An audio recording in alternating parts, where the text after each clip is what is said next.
Have you ever noticed stores are putting up Christmas decorations earlier and earlier every year? And that Black Friday isn't a single day anymore, but the entire month? From November to December, retailers actually make 19% of their income for the entire year. And in 2024, they're expected to make $1.372 trillion. So who is footing the bill for all of this? It's us. Retailers are using an arsenal of tactics to tempt us into overspending during the holidays. But it doesn't have to be this way. I'm Terrell Higgins, your real estate and personal finance guide, and I was able to obtain millionaire status by investing in real estate and the stock market. I have walked the path, and I'm here to guide you how to break the cycle of overspending and actually start building a financially secure future. Let's get into it. The game is rigged. So picture this. You're a kid again. You're at Chuck E. Cheese. You're playing all the games like it's your full-time job, and the tickets keep stacking up higher and higher. And you're getting excited about that prize that you're going to be able to buy with all your tickets. But then when you get done and you actually cash in your tickets, you realize that prize is more than you could actually afford with your tickets. And as an adult, we're stuck in this same trap. We're working for our tickets or our money at our full-time job, only for all that money to go right back out the door buying stuff that we cannot afford. We were told that all this stuff was going to make us happy, but really it just keeps us stuck in this cycle of living paycheck to paycheck. And you are in good company. 78% of Americans are living paycheck to paycheck. The companies that we work for are profiting from our labor, but we are barely seeing any benefit in our personal lives. We're giving all this money right back to these corporations through endless purchases. But unlike when you were a little kid and you had to spend all the tickets at Chuck E. Cheese, you actually have options on what you're going to do with your money. You can invest that money and actually start making your dollars work for you.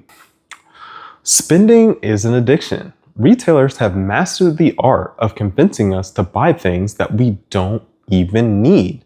Those impulse purchases will give us a quick jolt of happiness, and that's why so many people will shop when they're feeling bored or feeling down.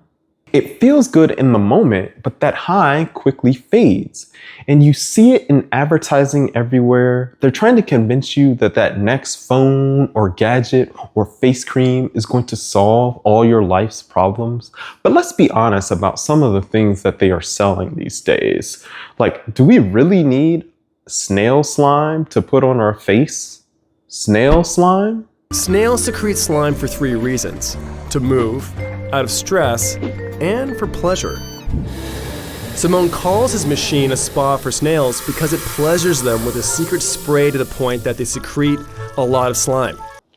They are looking to take advantage of your desire to find the latest and greatest thing. And over time, you end up spending more and more money just to get that same high that you got when you first made that impulse purchase. And this leaves you trapped in this cycle of retail therapy just to feel good about yourself. And like any addiction, it has long-term harm. So retailers are expecting us to spend, on average, $875 to $1,778 per person this holiday season. But if you look at the American Bankers Association, they say that 1 in 4 Americans has less than $1,000 in savings. So where is this money going to come from?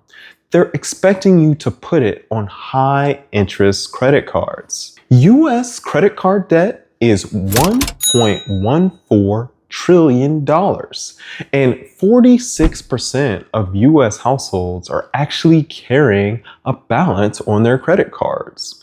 The average interest rate on a credit card is above 20%. So if you are just making the minimum payments, it can take years to pay off that full balance. For example, if you have an $8,000 balance at a 22% interest rate, it will take you 5 years to pay that balance off if you're just making the minimum payments. So we've established all the problems with holiday spending. Well, what can you do to actually fight back? So the first thing you should do is actually look at your budget. So when you make a budget, you're actually looking ahead at your finances instead of just looking back at all the carnage you created with your impulse buying. By actually putting a plan in place before the month starts, you will know where all the dollars need to go and when you have exceeded your limits you set out for yourself. So the second thing you can do is start paying yourself like a bill. And I know what you're thinking. I don't have any additional margin in my budget. There's no way I can start saving. But if you just manage to put away $27 a day, that will be $10,000 at the end of the year. So when you take a hard look at all your subscriptions and your Starbucks addiction and the amount of times that you eat out in a given week, you might be able to squeeze $27 out of your daily budget. And that will stack up to a substantial savings by the end of the year. The third thing you can do is going cold turkey with credit cards. So when I was going through my financial journey, I did not have the discipline to actually use a credit card. And only after years and years of budgeting and not using a credit card was I able to actually start using a credit card in my monthly spending.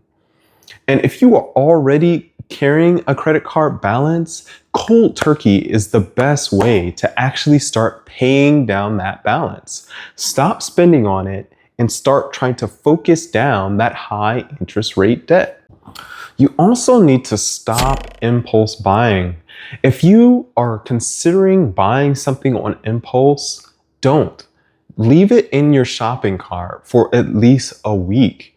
And if you still want that item, you need to start putting a plan in place so you can buy it affordably and not incur more high interest rate debt or use these buy now, pay later programs that are preying upon people's finances.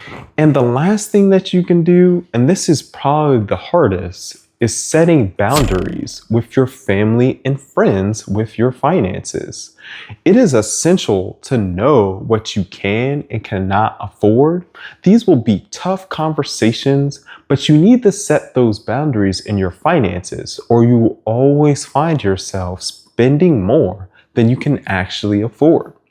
So when you start putting all these things together, you start canceling those subscriptions you don't need, stop buying that Starbucks you don't want, and maybe get rid of the snail slime. No more snail slime. You can actually start saving and investing for your future. Your stress levels will go down, and you can start building real wealth. And if you got some value out of today's video, please like and subscribe, share the video with someone else so this message can get to more and more people. And I love to know what your biggest spending temptation is going to be this holiday season. Drop it in the comments below, and I will catch you guys in the next video.